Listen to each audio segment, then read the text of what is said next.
It's 4:45 in the morning. Somewhere above your head, 22 people are still asleep under silk sheets. Down here, on the 5th floor of a New York mansion, in a room the size of a walk-in closet, a 19-year-old girl named Mary is already awake, lighting a single candle because gas hasn't been run up this high. Her room has no heat. In January, there's frost on the inside of her window, and she'll break the ice in her wash basin before she even gets dressed. She has 90 minutes to get the entire household ready for a day she will not be thanked for. And here's the part that stopped me cold when I found it in the records. Mary's employer will spend more on a single dinner tonight than Mary earns in 3 months. Stay with me, because by the end of this video, you'll understand exactly how a house like this actually worked, and who really made it run.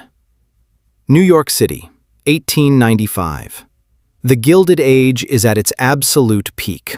2 years ago, the Panic of 1893 wiped out banks and threw hundreds of thousands of Americans out of work.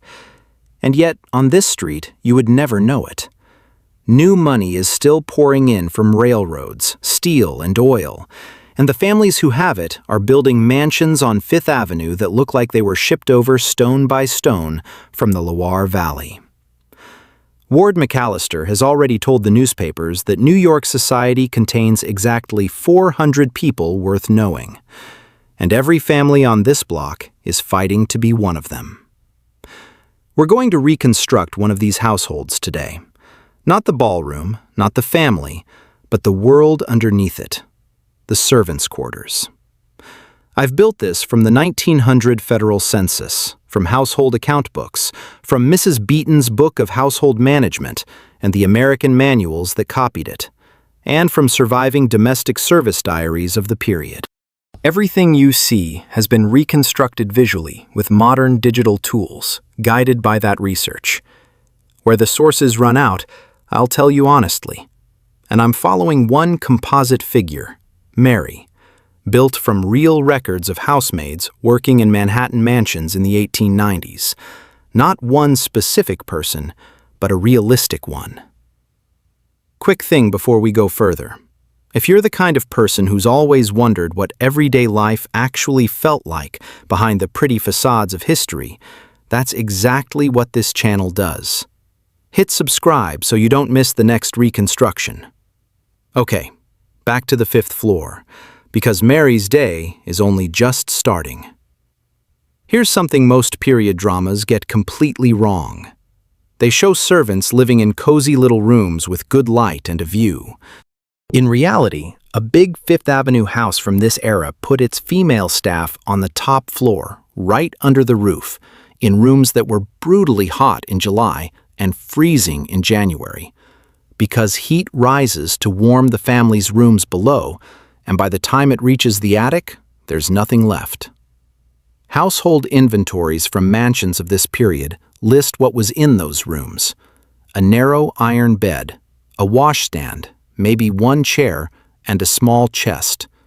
That's the whole inventory, because she owned almost nothing. 2 dresses, a uniform, a Bible maybe. Stand in that doorway for a second. The ceiling slopes so hard that Mary can only stand upright in the middle of the room. The air smells of cold plaster and candle smoke, and under it, faintly, the coal dust that gets into everything and never washes fully out of the seams of her hands. Male servants often slept somewhere else entirely, over the stable with the horses, which tells you something about where they ranked in the household's mental map. My take. The location of a servant's bedroom tells you more about their status in that house than their job title does. A lady's maid slept closer to her mistress's room, on call at any hour. A scullery maid, at the very bottom of the hierarchy, might sleep near the kitchen, closer to the pots she scrubbed than to daylight. You can't understand a house like this without understanding that the servants were not one group. They were an entire ranked society, as formal as anything upstairs. At the top, the butler, who ran the male staff, kept the wine cellar, and in a large household could earn what a skilled tradesman made: real money, real authority. Below him, footmen, valets, coachmen. On the women's side, the housekeeper ran things with the same authority the butler had over the men. And the wages tell the whole story. A live-in housemaid in a wealthy American home in this decade typically earned somewhere in the range of $12 to $20 a month, plus her room and board. The figures vary by city and by household, and this is one of those places where historians work from scattered account books rather than one clean national record. Room and board sounds generous until you realize what it actually meant. She was never, technically, off duty.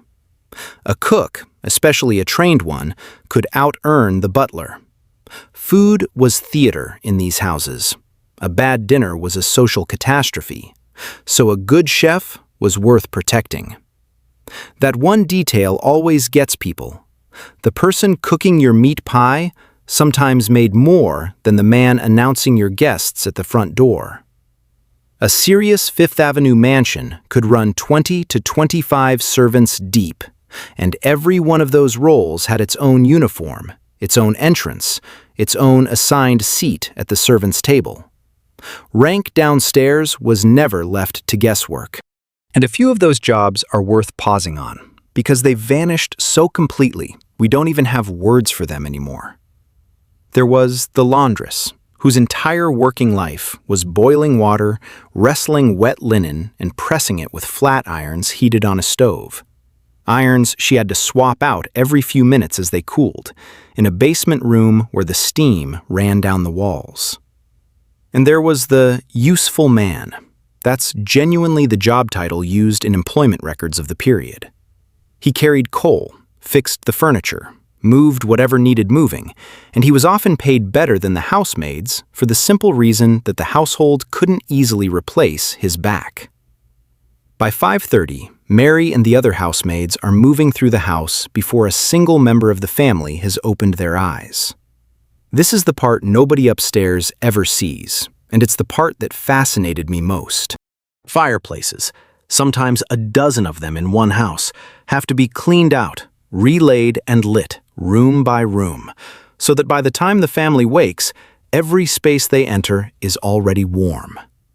That means carrying coal scuttles up and down 4 or 5 flights of stairs before breakfast, in the dark, in a long skirt. Listen to what that sounded like. The scrape of a hearth shovel through cold ash. Grate bars ringing when they're knocked clean. And through it all, the bell system. A board of little brass bells in the basement passage, each one wired to a different room, so that the entire house could summon her by pulling a cord without anyone ever raising their voice. Carpets get swept with damp tea leaves scattered first, a real trick straight out of the household manuals, because the dampness kept the dust down instead of just launching it into the air. Brass gets polished. Silver gets counted, because silver theft was one of the most common reasons a servant was fired without a reference. And without a reference, in this economy, you often couldn't get hired again anywhere. One mistake, a dropped tray, a missing spoon, even getting sick at the wrong time, could end a servant's employment on the spot. Here's the detail that, honestly, changed how I think about these houses entirely. Every mansion like this was built with 2 separate staircases, one grand and visible for the family and their guests, the other narrow, unadorned, often windowless, for the staff. Servants were expected to use only the back stairs, and if a housemaid had to cross the main hallway, the rule in most well-run households was simple: turn and face the wall if a family member passed, and don't speak unless spoken to. Think about what that means architecturally. The people who cleaned every inch of that house, who knew where every stain, every crack, every family secret was hidden, were designed almost to be invisible inside their own workplace. The house was built to let the family imagine that beds made themselves and fires lit themselves, That illusion took an enormous amount of coordinated, exhausting labor, and the whole design of the building existed to hide that labor from view. And here's the fact that surprised me more than anything else in the research. You'd assume the worst part of this job was the physical labor, and it was brutal, don't get me wrong. But the surviving domestic service diaries from this period keep circling back to something else.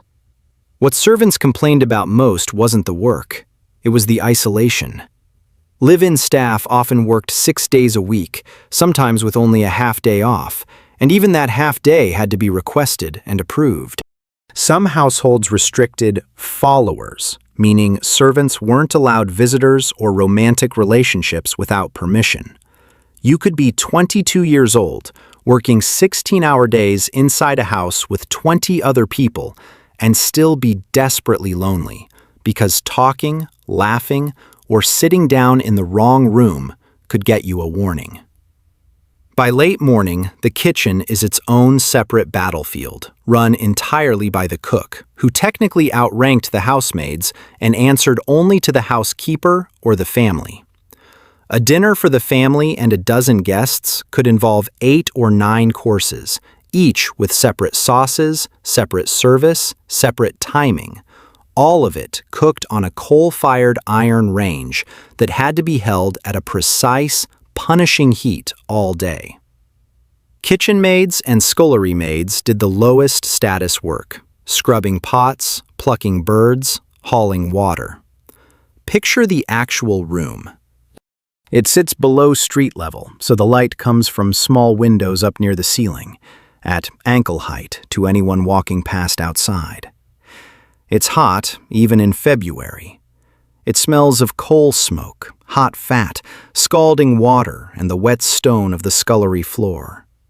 No electric refrigeration yet in most homes.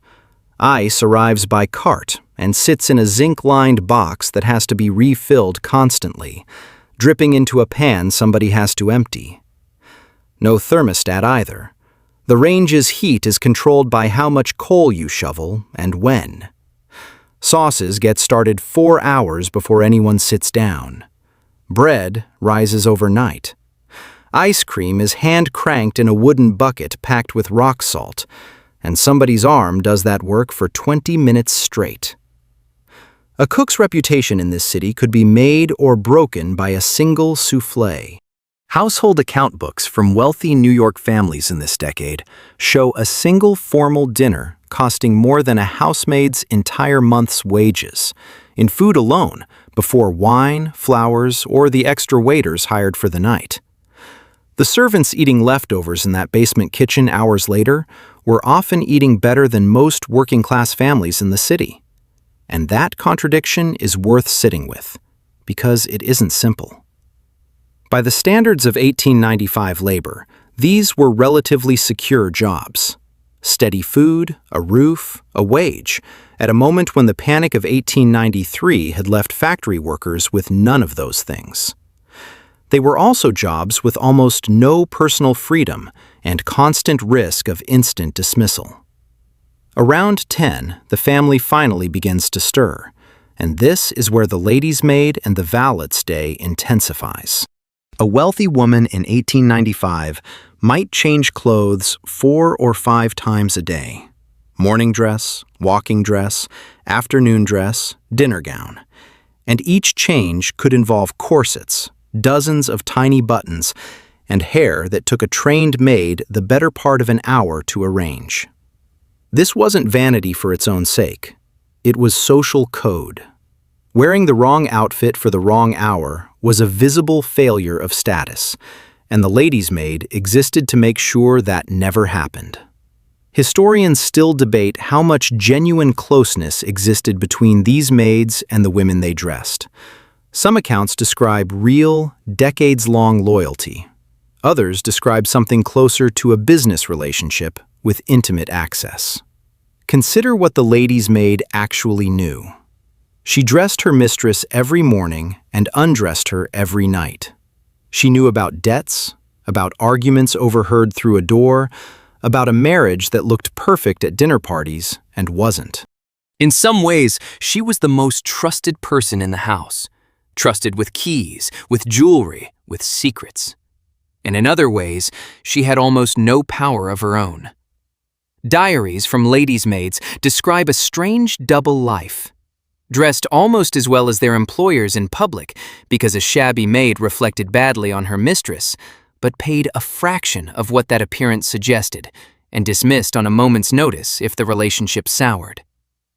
Meanwhile, the valet is doing something similar for the man of the house, laying out suits for every occasion of the day, since a gentleman in 1895 changed from morning coat to afternoon wear to evening dress just as rigidly as his wife did, packing trunks with an exactness that took hours, and often traveling with his employer as the only servant who ever left the house at all. And here's a small thing that tells you exactly what decade we're in. By 1895, some of these houses have electric light, and a few have an electric passenger elevator. Fifth Avenue is genuinely wiring itself up. But the technology arrives upstairs first. The family rides. Mary still climbs. New machinery in a house like this did not shorten the servant's day. It raised the standard of what a well-run house was expected to look like. By the time the family sits down to dinner, often not until 8 o'clock, the staff have been working close to 15 hours.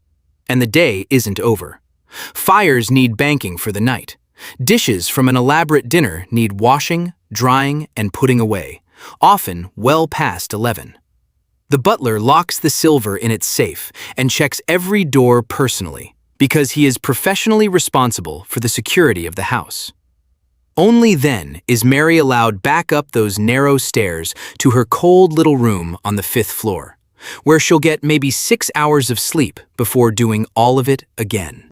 The last thing she hears is the house settling, the tick of cooling grates, and somewhere far below, the front door being locked by somebody else. So what does a house like this actually tell us? Not really a story about villains and victims. The truth, based on the records that survive, is more complicated.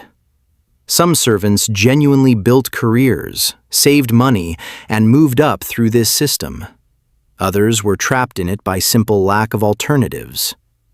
What strikes me, looking at all of it together, is how much invisible, coordinated human effort it took to produce the appearance of effortless wealth. An appearance that was, by design, the entire point. Every marble staircase you've ever seen in a photograph from this era had a second, hidden staircase built right next to it, and somebody was climbing it in the dark before you ever woke up. Could you have survived a week in Mary's position? Not the daydream version.